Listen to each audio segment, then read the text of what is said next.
Hi, చరిత్రలో ఈరోజుకు స్వాగతం.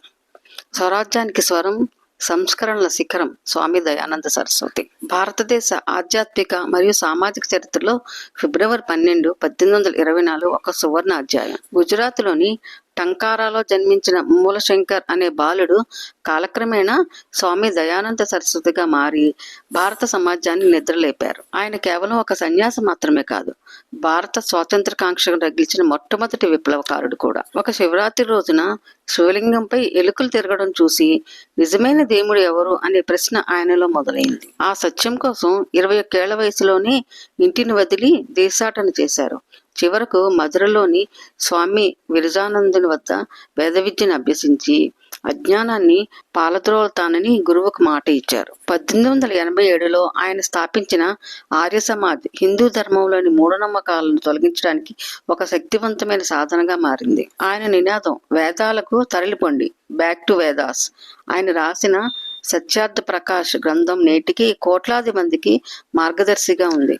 దయానంద సరస్వతి గారు సమాజంలో ఉన్న అరాచకాలను తీవ్రంగా ఖండించారు.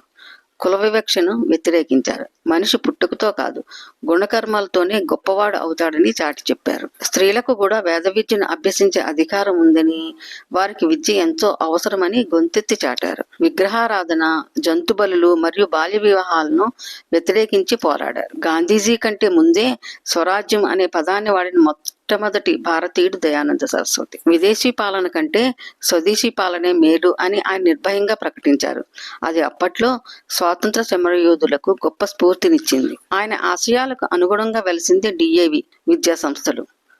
దయానంద్ ఆంగ్లో వేదిక్ ప్రాచీన వేద విజ్ఞానాన్ని ఆధునిక శాస్త్ర సాంకేతికను జోడించి విద్యను అందించడమే ఈ సంస్థల యొక్క ముఖ్య ఉద్దేశం. నేటికి వేలాది మంది విద్యార్థులు వీటి ద్వారా ఉత్తమ పౌరులుగా తీర్చిదిద్దబడుతున్నారు. స్వామి దయానంద సరస్వతి ఒక వ్యక్తి కాదు, ఒక గొప్ప ఆలోచన.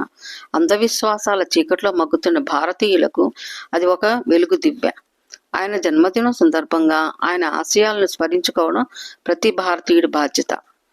జై భారత్, జై హైందవ ధర్మం. ఇటువంటి మరిన్ని మీకు పోటీ పరీక్షలకు ఉపయోగపడే ఆసక్తికరమైన అంశాలకే ఛానల్ సబ్స్క్రైబ్ చేసుకోండి. Thank you.